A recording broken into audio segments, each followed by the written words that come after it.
राज और समीर ने तय किया कि वे हवेली की घटना किसी से नहीं बताएंगे, लेकिन जो कुछ उन्होंने देखा वह उनके मन से मिट नहीं रहा था।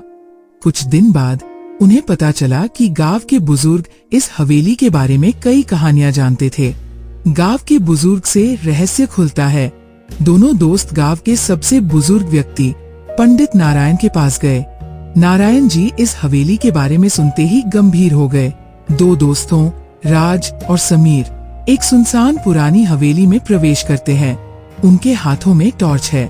हवेली के चारों ओर घने पेड़ और रहस्यमय सन्नाटा है। समीर, ये हवेली सच में बहुत डरावनी लग रही है। क्या हमें अंदर जाना चाहिए? डरपोक मत बन। ये सब गांव वालों की गढ़ी हुई कहानियां हैं। कोई भूत-वूत नहीं होता। चल, मजा आएगा। लेकिन मुझे अजीब सा एहसास हो रहा है। ये जगह सही नहीं लग रही। वे हवेली के दरवाजे को धक्का देकर खोलते हैं। अंदर अंधेरा और धूल का माहौल है। सीढ़ियां चरमराने लगती हैं। दोनों एक बड़े हॉल में पहुंचते हैं। वहां एक पुराना आईना और टूटी फूटी कुर्सियां पड़ी है। दीवारों पर रहस्यमय चित्र हैं। वाह, देख राज, ये आईना कितना पुराना और अजीब है। लगता है ये हवेली राजा महाराजाओं के समय की है। समीर आईने के पास जाता है। अचानक आईने में उसकी परछाई हिलती हुई दिखाई देती है, लेकिन समीर अपनी जगह स्थिर खड़ा है। समीर, तुम्हारी परछाई क्यों अलग हिल रही है? अरे, तुझे वहम हो रहा है। ज्यादा डर मत। राज पीछे हट जाता है, लेकिन उसकी आंखों में डर है। जैसे ही वे अगले कमरे में जाते हैं, उन्हें एक महिला के रोने की आवाज सुनाई देती है। ये आवाज कैसी है? कहीं कोई फंसा हुआ तो नहीं? चल देखते हैं। ये हवेली पुरानी है, हवा से आवाज आ रही होगी। दोनों आवाज की दिशा में चलते हैं। एक कोने में उन्हें एक पुराना झूला हिलता हुआ दिखाई देता है, लेकिन वहाँ हवा का कोई संकेत नहीं है। ये कैसे हिल रहा है? यहाँ तो कोई नहीं है। तभी झूले के पास की दीवार पर खून से लिखा एक शब्द चमकने लगता है, भागो। ये कैसे हो सकता है? क्या सच में यहाँ कुछ है? दोनों वापस जाने की कोशिश करते हैं, लेकिन दरवाजा अपने आप बंद हो जाता है। एक काली परछाई उनके सामने प्रकट होती है। तुमने यहाँ आने की गलती की। अब यहाँ से कोई नहीं जा सकता। हमें माफ कर दो, हम यहाँ गलती से आ गए। यह मेरी जगह है। जिसने भी इसे छेड़ा उसे इसकी सजा मिली है। हमें जाने दो, हम दोबारा कभी नहीं आएंगे। परछाई गुस्से में चिल्लाती है और हवेली की खिड़कियां खुद ब खुद टूटने लगती हैं। दोनों एक रास्ता ढूंढने की कोशिश करते हैं। राज को एक छोटी खिड़की दिखाई देती है। समीर, जल्दी से यहाँ, शायद हम यहाँ से बाहर निकल सकते हैं। दोनों खिड़की की ओर जाते हैं। परछाई उनके पीछे पीछे आती है। तुम यहाँ से बच नहीं सकते। जैसे ही वे खिड़की के पास पहुँचते हैं, समीर का पैर किसी अदृश्य हाथ से पकड़ा जाता है। राज उसे खींचकर बाहर निकालता है। दोनों दौड़ते हुए हवेली से दूर भागते हैं। दोनों दोस्त गांव वापस आते हैं। राज का चेहरा डर से पीला पड़ चुका है। राज, वो क्या था? मैंने कभी ऐसा कुछ नहीं देखा। मैंने कहा था, ये जगह सही नहीं है। हमें दोबारा कभी वहाँ नहीं जाना चाहिए।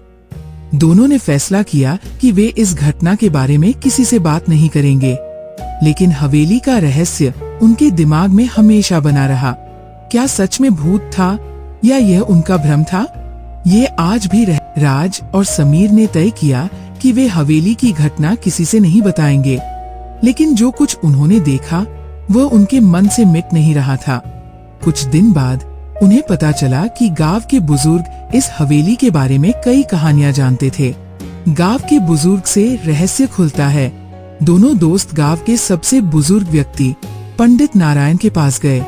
नारायण जी इस हवेली के बारे में सुनते ही गंभीर हो गए। तुम दोनों उस हवेली में गए? तुम्हें पता भी है वो जगह कितनी खतरनाक है? हमें वहाँ सच में कुछ अजीब और डरावना महसूस हुआ, लेकिन वो परछाई, वो क्या थी? उस हवेली का इतिहास बहुत भयानक है। वो हवेली कभी एक धनी राजा की थी, लेकिन लालच और विश्वासघात के कारण पूरी परिवार को वहां मार दिया गया। उनकी आत्माएं अब भी वहां भटकती है। लेकिन वो परछाई हमें मारना क्यों चाहती थी? क्योंकि तुमने उस जगह की शांति भंग की। वहां जो आत्मा है वो अपने स्थान को लेकर बहुत गुस्सैल है। जो कोई भी उस हवेली में जाता है उसे सजा मिलती है।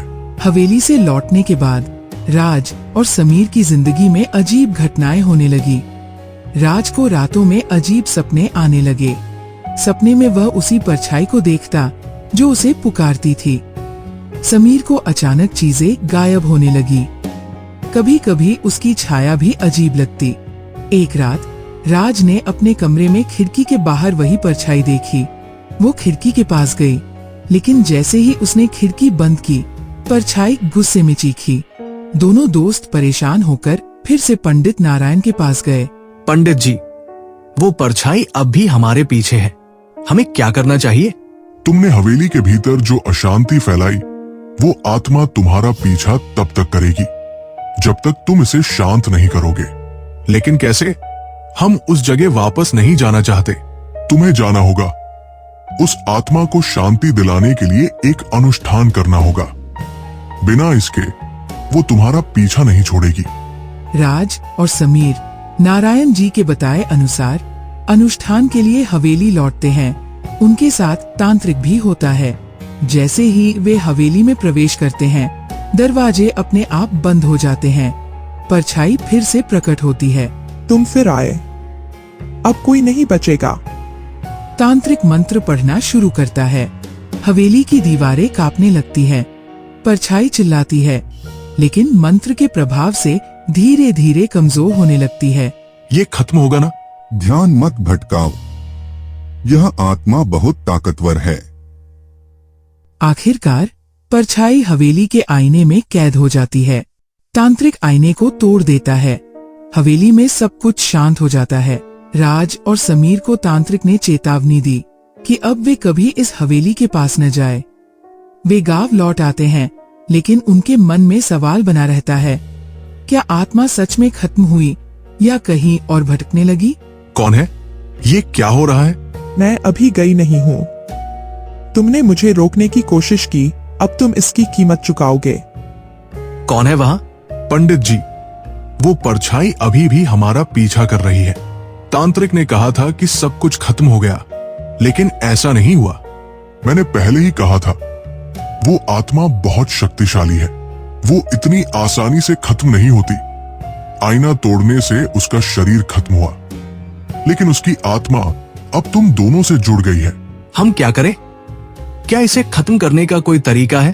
तुम्हें उस आत्मा का सच जानना होगा। जब तक उसका अतीत उजागर नहीं होगा, वो तुम्हारा पीछा नहीं छोड़ेगी। राज और समीर पंडित नारायण के साथ हवेली के पीछे कुएं तक पहुंचते हैं। रात का समय है और हवेली पहले से भी ज्यादा डरावनी लग रही है। जैसे ही वे कुएं के पास पहुंचते हैं, हवेली के अंदर से भयानक चीखें सुनाई देने लगती है। तुमने मुझे जगाने की हिम्मत की, अब कोई नहीं बचेगा। परछाई हवेली के चारों ओर से अंधकार फैलाने लगती है।